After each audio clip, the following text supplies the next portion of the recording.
Officers on the pursuit call. Suspect vehicle was last seen heading north near the power station. Containment will be set up ahead of his last known direction of travel. This call is still code 6. Handle on TAC 3.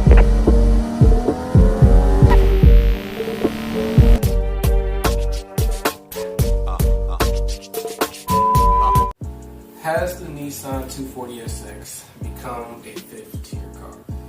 Now, before we get into that, I don't even want to, mess it up and not address the whole tier system thing. It's something I made up just to help make the video a little more organized. It's nothing official, it's just my opinion. But I do have to explain it real quick. So, to start it off, we got tiers 1 through 5. And each tier is progressively more of an investment into what you would be looking at to properly build said vehicle. So with tier 1, you're looking at anything less than $5,000 to finish your build. So tier 1 is going to be your real entry-level cars, your junkyard builds, whatever it is you want to call it. Whether that's going to be for racing, track, drift, stance, it doesn't really matter. It's just, that's the entry level. If you spend less than $5,000 on the whole thing, including the price of the car, I would say that's a tier 1 car. It's what gets you started. Everybody's had one, back when I first was getting into cars and stuff like that. Tier 1 cars were your IS 300s, your Acura Integras, Civics, of course, are still tier 1 depending on how you view it. But yeah, you can still get a Civic for a couple $100 and then pimp it out for another couple $100 and then boom, you spend $3,000, have a decent build on it. Stuff like that, just to put it into mind that even Miatas back then were way more affordable than they are now. So that's what I would say a tier 1 car. If I had to think nowadays for a tier 1 car, you could still get like a Lexus GS for a couple $1,000, throw some coilovers or some lowering springs on it, and then weld the diff yourself and take that on the drift track and kind of learn how to drift it or whatever you want to do with that. But that would be an example of a tier 1 car. Some people have done it before. People that are familiar with the car will probably know what I'm talking about. Now, tier 2 I would kind of classify as like your street runners type of build. Those are the people that'll like get the car. You can drive it on the streets, do what you're gonna do with it, and still probably go to a couple car shows, local car meets, or anything like that. Tier 2, I would say, is anywhere between, you can spend maybe $7,000 on it, or I'd say in between $7,000 to $8,000 for the whole build. So tier 2, you might still be looking at a tier 1 car, but putting more into the modification, more into the parts and stuff like that to get the result that you want. So that's why it's tier 2. It's your street runner build. These are the cars that aren't from the junkyard specifically, that are like purpose built, just the throwaway car type of thing.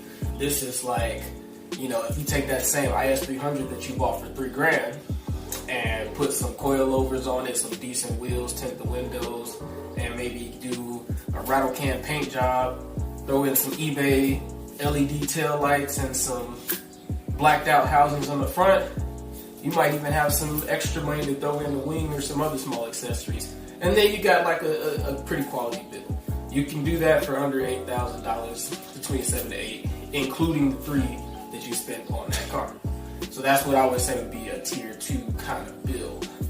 Going into tier 3. Tier 3, I would say anywhere between $10,000 and $15,000 is your mark. Tier 3 is going to be a dedicated car. Something that is like, okay, this is purpose built. I'm going to build this for track. I'm going to build this for drift. I'm going to build this for show, stance, whatever you want to call it. It's a purpose built car. I have a daily. My daily is a Lexus LS 430. I paid $7,000 for that car. $7,000 in the price tag, and if I wanted to make it a purpose-built VIP thing, I'd have the $7,000, probably spend another on some coilovers, maybe another $2,000-3,000 on some coilovers, get VIP interior, I might spend $3,000 on that, and tint the windows. It's already silver, so I wouldn't paint it.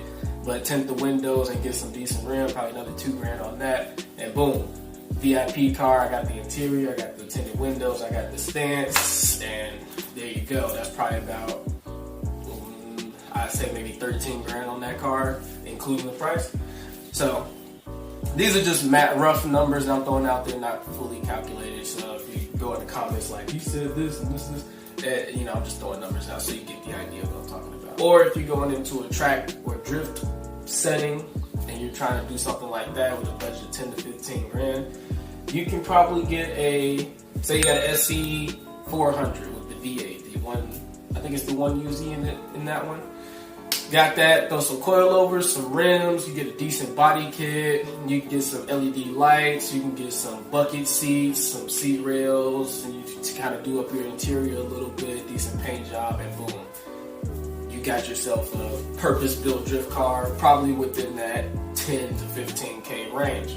Tier 4s are like fully dedicated, fully purpose-built cars. Like, if T3 was a purpose-built car that I could sometimes take on the street, I'll probably get pulled over a lot, but I could sometimes take on the street. Tier 4 is like, you shouldn't be on the streets unless you wanted trouble type stuff. These are your cars that's going to be anywhere between $15,000 and $30,000 for the whole build. Let's take a JZX90. If you know what a JZX90 is, some people might not know. I'll post a picture. 4 doors, 1 JZ turbo. Not that much you can ask for, right-hand drive as well. You could probably grab one of those for anywhere between 11 and 15K right now. They might be, I think they're still going up. They might get into the 20s soon. But say you grab one you get a good deal, grab one for 13K. You got the 1 JZ, you get downpipes, big turbo, manifold, exhaust, intake, injectors, the whole 9. You're making about 500 horsepower. You got to get your standalone, so on and so forth. That can get into the 30K range pretty fast, and you'll have a dedicated car specifically for doing whatever it is you're doing, whether it's going to be drag, drift, or whatever. You take that car, bring it out there, and it's going to do what you made it to do. There's going to be no questions about it. Tier 5. What I mean by Tier 5 is pretty much price-wise, anything goes. Tier 5 is $30,000 plus for your build, because builds can get pretty expensive. You can find all types of stuff in Tier 5. Most things in Tier 5 are going to be engine swap vehicles, custom interiors, custom engine swaps, custom turbo kits, custom supercharger kits, custom everything. And custom is expensive. You're also going to find the most horsepower, the most billet stuff, the whole 9. So if you want to take that into question with the platform that I'm most familiar with RVs, that's going to be like billet block, forged pistons, forged internals, you know, you might even throw some aluminum rods or something like that in there. High revving engine makes about 1,200 horsepower to the wheels, wide bodied, so on and so forth. Those are the ones you see on TV. Those are the ones that you see on YouTube. Those are the ones that said Formula One, you know, Formula Drift, so on and so forth. Those are the ones that's not everybody gonna be having. You probably won't see unless you go to a actual show or a competition or something like that. You're not gonna see those anywhere else. So, with that being said, why is it that you can, in some areas, find shells being sold for $3 to $4 maybe even $5 and in other areas you see shells being sold for $700? And then why is it that you can turn around and find running and driving 240s that's been built selling for $25 to $30? I like to think that the 240 fits in multiple tiers, and it's all dependent on how you build it, what you want to do with it, and what state it's in. You also got the drift tax added into there just because of it, and 240s aren't really what they used to be. You used to be able to get a 240 running and driving, decent condition, not so much stock or anything like that, lightly modded.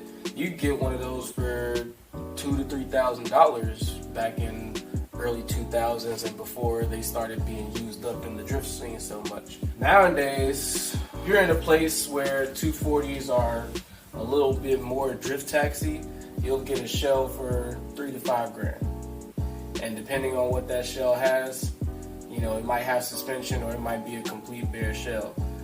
It just depends on your area. So I definitely will say that there's no way the 240 could be a tier 1 car, just because the starting on the lucky low side of the market, you're starting off with a 240 that's probably costed you $3,000. And let's say you got a really good deal, you got a 240 for $3 grand, maybe an S13, and it runs and drives. Still KA, maybe even CA is the other one. Not that many mods, rusted, all that stuff. I mean, hey, you got you a nice car for that. At that point, you can consider it to be a tier 2 car, because you can immediately take that thing, if the diff's not already weld it, and then go do what you're gonna do. But majority of the 240s that you find for sale or so on and so forth in a running and driving condition with almost everything that you need to go out, hit the track and everything like that, those are getting real close to the $7,000, $8,000, $9,000, $10,000 range.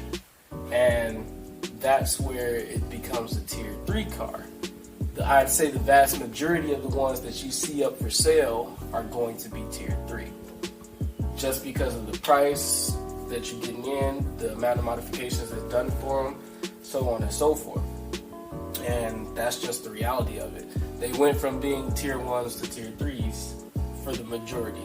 On the other side of the spectrum, the ones that everybody desires with like LS swaps and JZ and RB swaps, those are the ones that's selling for anywhere between 15 and 30 grand. And even some SRs are selling for 20 grand just because they have the SR engine that might be built, it might not be built, a couple bolt-ons, maybe a body kit and some wheels, but those are still going up there for those prices, about 18 to 20 grand. One of the biggest things that you got with the 240s is the aftermarket. So when you look at these cars and you start getting into them and doing all the modifications and stuff, there's aftermarket support for every single thing on these. You got wiring harnesses, you got the drivetrains, you got the body panels, you got OEM stuff. In some shape or fashion, there's nothing on this car that you can't replace with the aftermarket part, an improved part, a part from another Nissan, so on and so forth. Like, that is the least of your worries with these cars. You'll never run out of ideas. You could build these cars in billions of different configurations, so on and so forth, for multiple different things. You have drag 240s, drift 240s, track 240s, stance 240s, because they were just that good at doing what they do. So you got the aftermarket support. That's one thing that adds a lot of value to these. The second thing is supply and demand. When there was a large number of 240s, nobody really had them everywhere and all that stuff. So I mean, supply and demand, they were cheaper. But as time went on, people started realizing what type of cars these were, and they would get them, learn how to drift in them, crash in them, because back when they were tier 1, you could do that. You could buy a 240 for $2,000, weld the diff, drift it, hit a wall, and not care about it. But now, if you do that, well, first off, you bought the car for probably $8 grand. Weld the diff and hit a wall, and that's one less 240 in the world. So if you got a whole bunch of people doing that in the early 2000s, so on and so forth, and crashing the cars beyond repair, well, that's less 240s in the market. Supply and demand is going to automatically make the prices go up because it's harder to get a hold of them. Another thing is just the rarity of it. When you look into cars and stuff like that that are in the aftermarket industry, media and pop culture play a large role in the influence on them. So things like Fast and the Furious and movies and TV shows where they have 240s drifting and stuff like that, believe it or not, that stuff actually plays a role because it brings more attention to the car. You know, what was it, Fast and the Furious, was it Too Fast? No, it was the first one. First Fast and the Furious, that S14, did Letty have it? I think Letty had it. I'll post a picture. But just her having that car in the movie kind of brought a lot of attention to it. Then you got Tokyo Drift, the Mona Lisa S15 that Han had. Everybody knows that car. And then you got all the animes like Initial D and so on. It just keeps on stacking up the popularity of these things. 240s you don't see them as regular traffic cars. You always see them in some type of auto sports event. And that turned into reality because now pretty much the only times that you see these 240s is in auto sports. It's either drift, drag, track. You got some stance ones that'll be out there, but as far as cruising on the street, you don't really see these things. And I've owned my 240 for 4 years. I can say I've seen 3 240s on the streets that weren't planned. I didn't know the guy, and there were no events in town. And another reason that kind of correlates with that is if these aren't on the track, they're probably in the garage being worked on. A lot of 240 owners will already know you spend a lot of your time with your car on jack stands. It just is what it is. These builds get intensive pretty quick. You can fall into that rabbit hole just like I did. When I got this, I thought I was just going to put a KA in it and call it a day. But now I'm sitting here with a RB25 CDO9 build and a dash swap and everything else.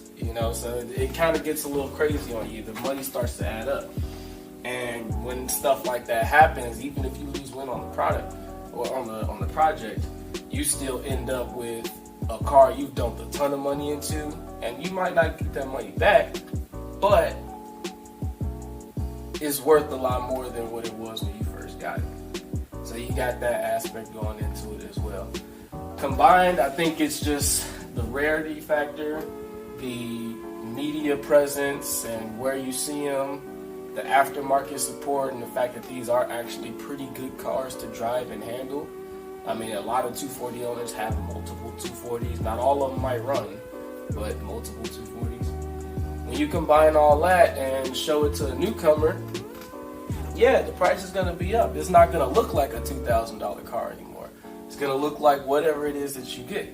But going forward, I still wouldn't say that the 240 is 100% definitely a tier 5 car, because you can still get them for less. You can still build them for less. I would say that depending on what you want to do with the car, how intensive you want to build it, and so on and so forth, you can still get a 240 as a tier 2 car if you find that good deal and so on and so forth. Most of them will be tier 3 cars, probably, just the same as you getting a 370Z and trying to build that for anything, or, the other examples that I gave earlier. But the tier 4 ones are the ones that you have all the RV engines and the JZs and all that stuff. Those are going to be tier 4. When you get to doing major engine swaps like that, yeah, that's going to be tier 4 cars. So if you want a 2JZ 240, you're probably going to be looking at that price range and something that's that intensive to build, so on and so forth. But if you're looking for stock SR, KA, then that brings your price range down a little bit lower because, it's not that much going into it. Now, if you're looking for something completely custom, then it goes up even more. It might pass that tier 4 and go into a tier 5. I don't think there's too many tier 5 240 builds outside of the ones that's running on like Formula Drift and the drag strips that's making like 2,000 horsepower and stuff like that. But you're not really going to see too many tier 5 cars on the streets to begin with.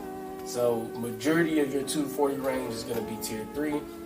All of the guys that's doing the high engine swaps are tier 4, and then all the guys that have the low budget, probably super rusted ones, are going to be your tier 2s. And I say that's the comfortable aspect of where the 240 has reached nowadays. And whether that's good or bad, I don't know. I'm biased because I'm an owner of a 240. But based on that scale, let me know if I'm wrong. Let me know something in the comments. What do you think the 240s would fall in regards to tiers and stuff like that? And we can go from there. We can have a discussion. Doesn't make me any difference.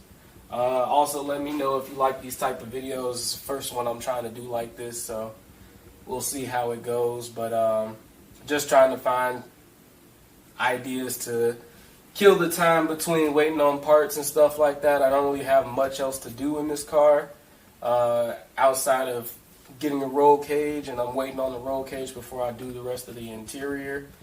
The next video I might do would probably be me rust repairing this common area real quick, because it is a common area up here, but I'll get into more of that in that video. So for now, I'll just say like, comment, subscribe, follow the build if you're interested, and we'll leave it at that.